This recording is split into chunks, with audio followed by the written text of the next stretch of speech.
آیت نمبر 21 سورہ عبس پارہ نمبر 30۔ نحمدہ ونصلی علی رسولہ الکریم، اما بعد، اعوذ باللہ من الشیطان الرجیم، بسم اللہ الرحمن الرحیم۔ ثم اماتہ فاقبرہ ثم اذا شاء انشرہ، صدق اللہ العظیم۔ آیت نمبر 17 میں اللہ تعالیٰ نے ارشاد فرمایا نا کہ انسان مارا جائے کیا ہی ناشکرا ہے، دیکھتا نہیں کہ اس کو کس چیز سے پیدا کیا ہے، پانی کے قطرے سے پیدا کیا اور پھر اس کو صحیح سالم متناسب انسان بنایا، پھر دنیا میں آنے کا راستہ آسان کیا، پھر دنیا میں رہن سہن کے سارے راستے اس کے لیے آسان کر دیے۔ تو اس کے بعد آج کا جو درس ہے اس میں ایک اور نعمت بیان فرمائی۔ اللہ فرماتے ہیں ثم پھر اماتہ، اس کو موت دی، فاقبرہ، اور اس کو قبر دی۔ کہ یعنی موت کا آنا یہ بھی اللہ تبارک و تعالیٰ کی طرف سے بڑی نعمت ہے۔ وجہ یہ ہے کہ جو آخرت کی نعمتیں مومن کو ملنی ہیں وہ موت کے بعد ہی ملنی، اور ہمیشہ ہمیشہ اگر کوئی زندہ بھی رہے تو دنیا میں اکتا جائے، کیونکہ دنیا تو پریشانیوں والی جگہ ہے۔ اور ویسے بھی حدیث مبارکہ میں آتا ہے، آپ علیہ السلام نے ارشاد فرمایا کہ تحفۃ المومن الموت، کہ مومن کے لیے موت ایک تحفہ ہدیہ ہے، اور فرمایا کہ مومن موت کو پسند کرتا ہے۔ وجہ یہ ہے کہ موت کے بعد ہی اللہ تعالیٰ سے ملاقات ہو، اور سارے جو ہے نا وہ معاملات موت کے بعد ہی جو ملیں گے۔ جیسے حدیث مبارکہ میں آتا ہے نا، آپ علیہ السلام نے ارشاد فرمایا کہ جو شخص ہر فرض نماز کے بعد آیت الکرسی پڑھتا ہے تو اس کے اور جنت کے درمیان فاصلہ موت ہی ہے، یعنی مطلب ہے کہ جب مر جائے گا تو سیدھا جنت میں اللہ لے جائے گا۔ یہ اتنا بڑا عمل ہے۔ تو فرمایا کہ پھر ثم اماتہ، پھر اس کو موت دی، فاقبرہ، اور اس کو قبر میں دفن کیا، قبر دی اس کو۔ اب یہ قبر میں دفن کرنا اور قبر کا ملنا یہ بھی اللہ تعالیٰ کی طرف سے بہت بڑی نعمت ہے، اس لیے کہ اگر ایک شخص ایسا ہے کہ جو فوت ہو گیا، اور دیکھیں اللہ تبارک و تعالیٰ نے انسان کی کتنی عزت اور توقیر رکھی ہے کہ اگر انسان فوت ہو جاتا ہے اس کو نہلایا جاتا ہے اور اس کو بہترین خوشبو لگائی جاتی ہے، صاف ستھرے سفید کپڑوں میں اس کو کفن دیا جاتا ہے، اور بہترین چارپائی پہ رکھ کر بڑی عزت اور وقار کے ساتھ نماز جنازہ ادا کر کے اس کو لے کر قبر میں دفن کر کے اور اس کو چھوڑ دیا جاتا ہے۔ اب خدا نہ خواستہ اگر ایسا ہو کہ کوئی شخص قبر میں جس کو دفن نہ کیا جائے اور اس کی ڈیڈ باڈی باہر پڑی رہے، تو کچھ دنوں تک ایک تو اس سے اللہ معاف فرمائے تعفن پھیلنا شروع ہو جائے جس سے لوگ بھی نفرت کریں، اور دوسرا یہ ہے کہ اس کو یہ پرندے اور یہ ساری چیزیں یہی نوچ کے کھا جائیں، اور پھر ہر انسان ظاہر ہے کہ کسی انسان کی ڈیڈ باڈی سے زیادہ بدبو ہے، کسی سے کم آئے، دیکھنے والے بھی تانا ماریں جی یہ گناہ گار تھا، یہ فلاں تھا، یہ فلاں تھا۔ لیکن اللہ تبارک و تعالیٰ نے بہترین پردہ رکھ دیا کہ بڑے ہی اعزاز و اکرام کے ساتھ لے کر قبر میں دفن کرنے کا حکم دیا، اور اس کے اوپر جو ہے وہ بہترین سلیبیں ڈال کر مٹی ڈال دی۔ اب اندر کیا ہے وہ اللہ اور بندہ جانے۔ اللہ تعالیٰ نے دنیا والوں کی نظروں سے اوجھل کر دیا، اور یہ اللہ تعالیٰ کا بہت بڑا احسان ہے، بہت بڑا کرم ہے اللہ کریم۔ ثم اماتہ، پھر قبر نصیب ہو جائے نا جی کسی کو، تو گھر والے اور دیگر سارے حضرات بھی بڑے مطمئن ہو جاتے ہیں، دنیا سے تو جانا ہے ہر ایک، اور خاص طور پہ اگر کوئی اس طرح گم ہو جائے، لاپتہ ہو جائے اور مر جائے اور کہیں پتہ ہی نہ ہو اس کا، تو وہ تو پوری زندگی کا روگ بن جاتا ہے۔ اللہ تعالیٰ ایسی پریشانی کسی کو نہ لگائے۔ تو اس لیے فرمایا کہ ثم اماتہ فاقبرہ، پھر اس کو موت دی اور قبر فاقبرہ، اور اس کو قبر میں دفن کیا، قبر دی اس کو۔ ثم پھر اذا شاء، جب وہ اللہ چاہے گا، انشرہ، اس کو زندہ کرے گا۔ کہ فرمایا کہ جس طرح مر گیا ہے، دفن کر دیا ہے، تو یہ نہ سمجھے کہ زندگی ختم ہو گئی ہے، یہ ساری نعمتیں گنوائی اسی لیے تاکہ آخرت کا یقین ہو جائے۔ کہ فرمایا پھر جب اللہ تبارک و تعالیٰ چاہے گا اس کو زندہ کرے گا، اور کب زندہ کرے گا؟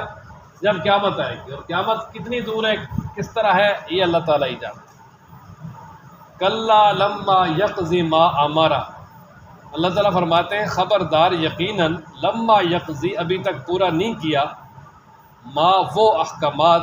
امرہ جس کا اس کو حکم دیا تھا۔ کہ انسان خاص طور پہ جو ناشکر اور کافر انسان ہے، اللہ تعالیٰ کی طرف سے جو احکامات ہیں اس نے پورے ہی نہیں کیے، اور اس کی طرف توجہ ہی نہیں کی،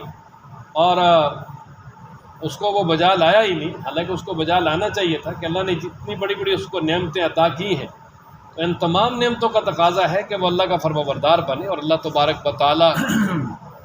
کے احکامات پہ عمل کرے، ان کو بجا لائے۔ دیکھیں کس طرح ایک انسان ہے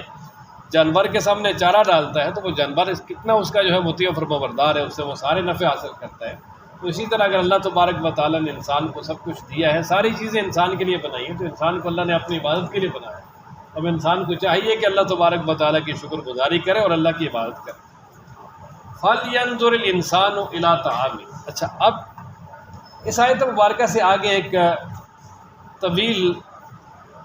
اللہ تبارک و تعالیٰ نے دلیل بیان کی ہے، جس کو دلیل عقلی کہا جاتا ہے قیامت پر۔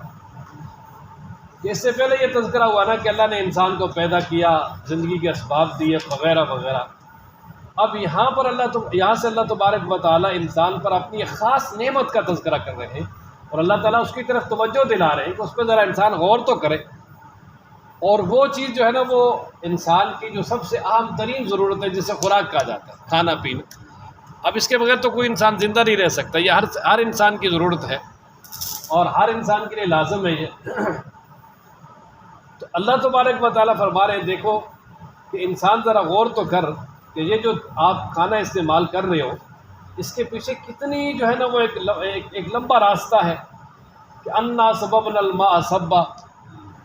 کہ اللہ تبارک و تعالیٰ بارش برساتے ہیں، بارش سے پانی ہوتا ہے، پانی سے زمین نرم ہوتی ہے، ہموار ہوتی ہے، آباد ہو جاتی ہے۔ نہریں وغیرہ ان میں بھی پانی جاری ہوتا ہے، جن زمینوں کو نہری پانی لگتا ہے وہ نہری پانی لگایا جاتا ہے۔ اور پھر پانی جب لگاتے ہیں کسان، تو پانی کے ساتھ جب زمین نرم ہو جاتی ہے تو پھر اس میں وہ ہل چلاتے ہیں اور اس میں دانہ وغیرہ ڈالتے ہیں اور اس میں کوئی کاشتکاری کرتے ہیں۔ تو ظاہر ہے کاشتکاری کر کے اپنا کام وہ کر کے چھوڑ دیتے ہیں، زمین میں دانہ ڈال دیا، ہل چلا دی، کھاد ڈال دی، پانی ڈال دیا۔ اب یہ کہتے ہیں نا، مالی دا کم پانی لانا پر مشکا پاوے، اللہ دا کم پھل لانا لاوے یا۔ تو بندے نے اپنا کام جب کیا تو رب ذوالجلال فرماتے ہیں ثم شققنا الارض شقا، پھر ہم نے اس نرم زمین کو پھاڑا اور اس سے بڑی باریک اور بڑی نرم اور نازک سی کومپل نکالی، کہ زمین سے جب غلہ اگتا ہے، غلے کی جو کومپلیں اگتی ہیں تو بڑی نرم و نازک ہوتی ہیں۔ اب دیکھیں وہ زمین کو پھاڑ کے اللہ تبارک و تعالیٰ ان کو ایسی طاقت دیتے ہیں کہ واسطہ سے زمین سے باہر آ جاتی، پھر بڑھنا شروع ہو جاتی۔ اچھا، پھر اللہ فرماتے ہیں فَأَنبَتْنَا فِيهَا حَبًّا، کہ ہم وہی جو زمین کو پھاڑ کر اس زمین سے جو وہ سبزہ نکلتا ہے،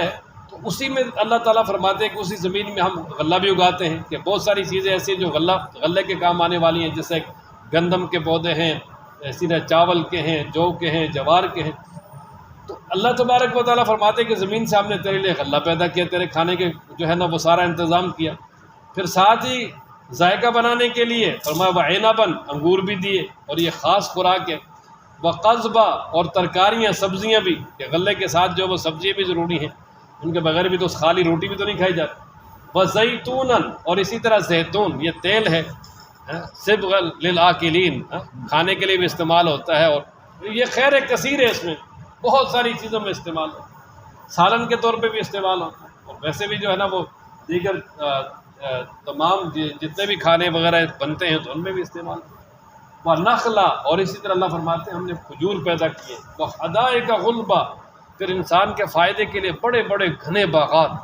یعنی باغات کے بڑے بڑے سلسلے، جن میں طرح طرح کے پھل بھی ہیں، کچھ درخت ایسے ہیں جو سایہ کے لیے، لکڑی کے لیے کام آتے ہیں۔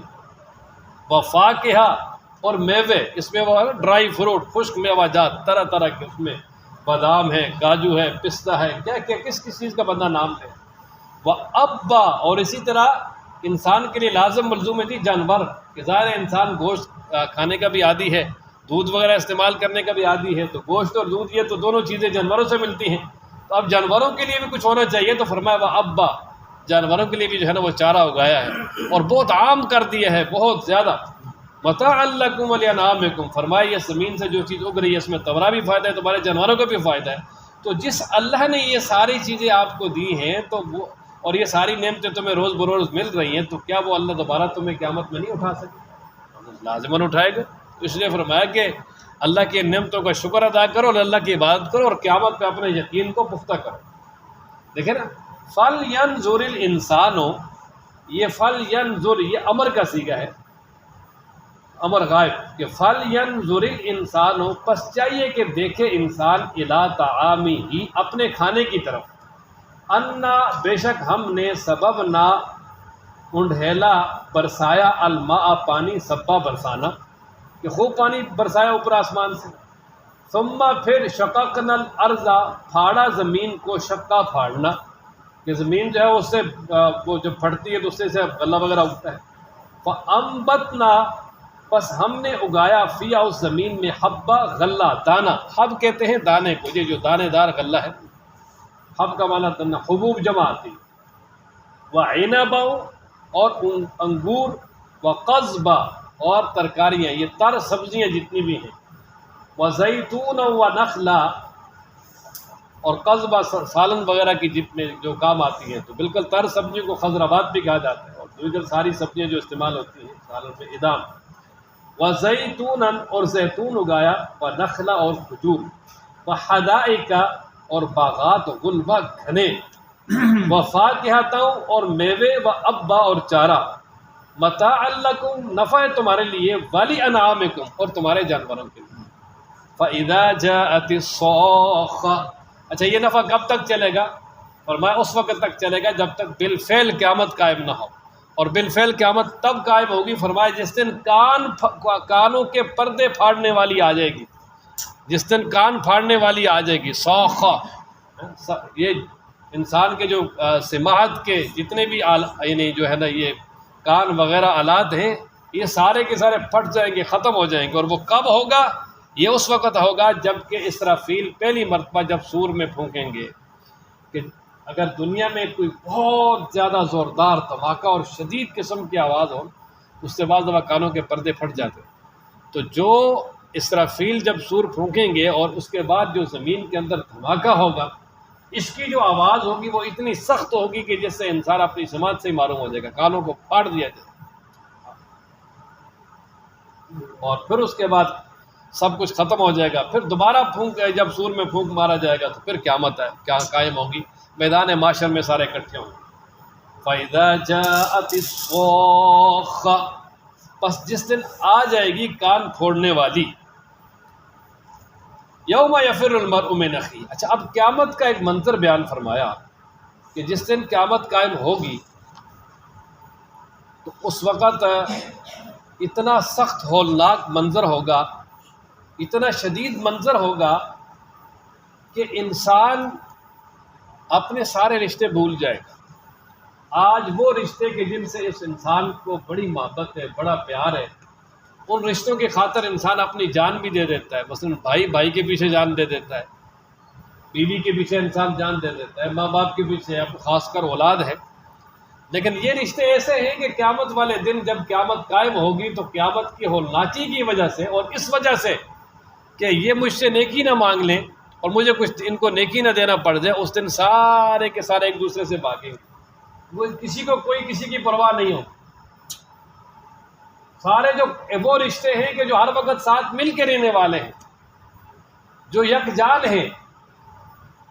ان لوگوں کو بھی اس وقت اپنی نفسی نفسی، اور وہ کہتے ہیں نفسا نفسی کا عالم ہوگا، اپنی پڑی ہوگی ہر ایک، اپنی پڑی ہوگی ہر ایک، انبیاء صلحاء سارے کے سارے نفسا نفسی، وہاں ایک ذات وہاں ہے محمد رسول اللہ صلی اللہ علیہ وسلم کی، کہ جو امتی امتی، جس کو امت کی فکر ہوگی، باقی سب کو اپنی فکر، اتنا سخت منظر ہوگا، اور اس منظر کی ہولناکیوں کا آپ اس سے اندازہ کر لیں